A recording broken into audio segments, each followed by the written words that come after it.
Bismillahirrahmanirrahim. Assalamualaikum warahmatullahi wabarakatuh. Waalaikumsalam warahmatullahi wabarakatuh. Alhamdulillah, pada kesempatan kali ini kita dapat berbincang santai ya dengan Pak Kiai Haji Endang Madali di suasana belakang kita ini, insya Allah ya, pemandangan sangat indah sekali, gitu ya. Baik, Pak Kiai, Ya. apa kabar? Alhamdulillah. Alhamdulillah sehat ya Pak Kiai ya. Alhamdulillah. Baik, langsung saja Pak Kiai, untuk perbincangan pada kali ini ya, kita akan membahas tentang kopi ya. Jadi pertanyaan pertama, apa kenangan pertama Pak Kiai nih yang berkaitan dengan kopi? Ya. Bismillahirrahmanirrahim. Kopi secara redik itu memiliki makna yang sangat luar biasa. Karena kalau kita melihat kopi ini kan bukan hanya ada kopi, ada gula, air panas diaduk, bukan hanya sekedar itu. Yeah. Tapi ada pemikiran lebih dalam lagi, Bang Indra, Bang Putra. Apa itu? Dari sinilah kita bisa melihat dunia sebenarnya. Karena dari biji kopi kita akan dapat, berarti ada yang menanam, para petani. Yeah. Kemudian ada lahan, ada kebun yang luas. Berarti ada pengusaha di situ yang memiliki lahan tersebut. Yeah. Ketika panen pun banyak membutuhkan orang ya untuk dapat memetiknya. Setelah itu dibawa ke pabrik dan kita melihat di pabrik itu banyak puluhan bahkan ratusan hingga ribuan orang yang bekerja di sana. Dari situlah kita akan melihat bahwa dari sebiji kopi saja bisa dapat menghidupkan banyak orang dan menjadi inspirasi untuk semuanya. Itu kesan pertama. Baik. Itu sangat menarik sekali Pak Kiai. Jadi kira-kira Pak Kiai ini lebih dominannya kopi pahit, kopi manis, hitam, atau kopi susu gitu Pak Kiai? Ya, sebenarnya kita berusaha ada peningkatan, bukan hanya penikmat, ya, tetapi juga pembangga sampai pendalam. Ya, kalau penikmat itu kan biasanya orang hanya niat mengopi nih. Yeah. Sepertinya misalnya habis merokok dia mengopi.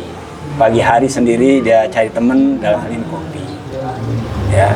Tapi kalau pendalam itu sebenarnya bagaimana menjadikan kopi ini menjadi inspirasi. Makanya kalau ditanya apakah pahit atau manis, justru saya secara pribadi itu lebih suka arahnya adalah campuran dengan gula aren misalnya. Atau bahkan sekarang menjadikan kopi inspirasi dan menjadi sehat tubuh kita itu bisa campur dengan madu. Begitu. Madu, ya. Jadi manis agak pahit-pahitan, Iya. tapi bermakna dengan madu itu. Gitu, Pak. Okay. Selanjutnya Pak Kiai, kalau kita mundur ratusan tahun ke belakang, kopi bukan hanya minuman tapi simbol peradaban. Okay, Ya. Menurut Pak Kiai, apa yang membuat kopi begitu cepat menyebar ke seluruh dunia? Ya, karena memang efek dari samping untuk kopi ini sendiri, dia penyemangat ya. Dan juga dari kopi kan bisa ada kumpulan orang.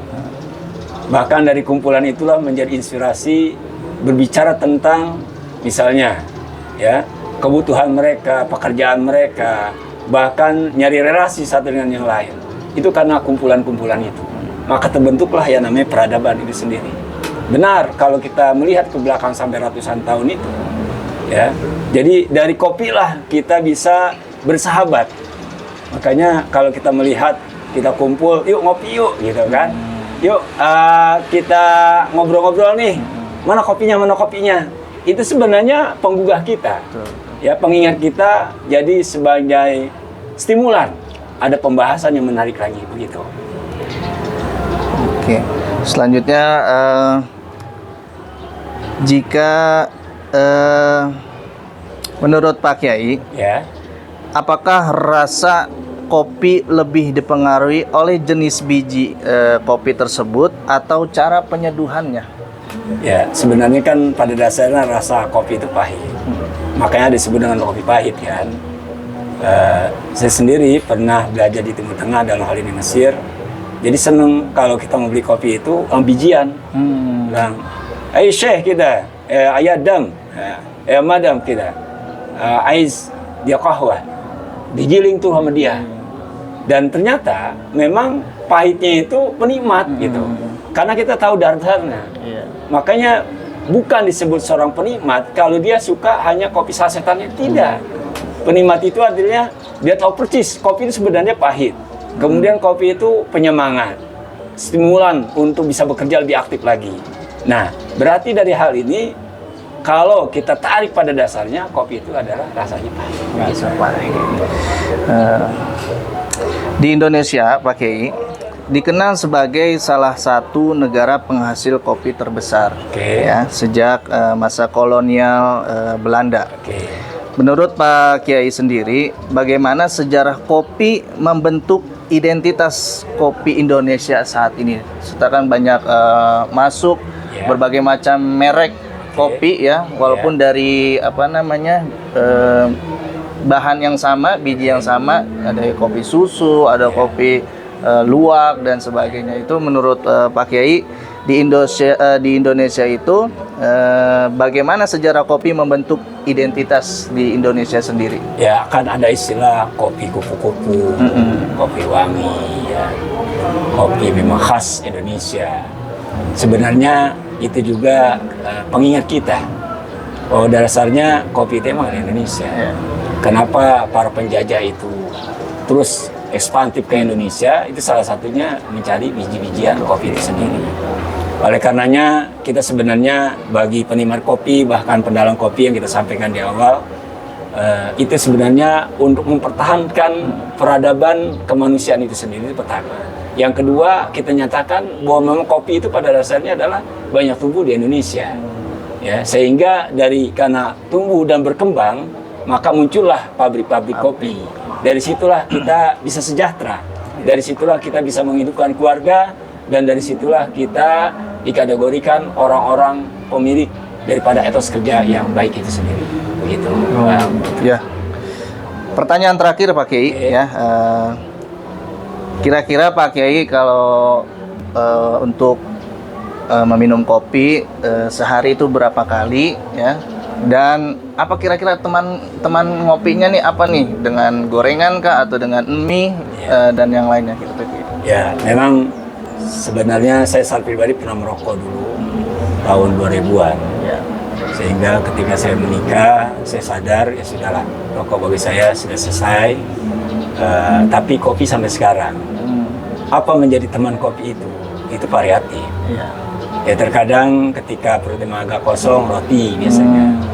Dan karena kebiasaan saya juga, kopi agak panas saya totolin gitu kan, mungkin masa kecil kita. Ya, makanya tadi saya secara pribadi itu lebih suka campurannya gula aren.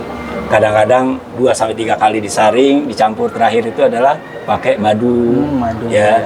Jadi ternyata niatan kita bahwa kopi ini adalah memang untuk menumbuhkan kesemangatan, itu pertama. Yang kedua, ya ada unsur kesehatan juga.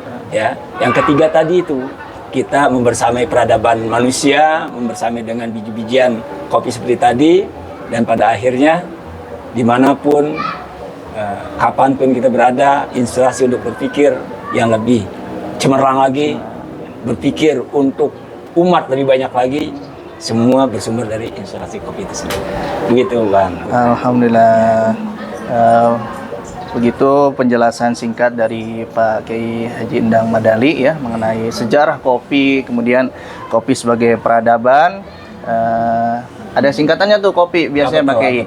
K-nya itu ketika, O-nya itu otak, P-nya itu perlu, dan I-nya itu inspirasi. Jadi ketika otak perlu inspirasi. Gitu. Terakhir Pak Kiai, untuk para penikmat kopi, silakan apa motivasinya atau kata-katanya untuk para pecinta kopi di seluruh dunia. Secara empiris, bismillah.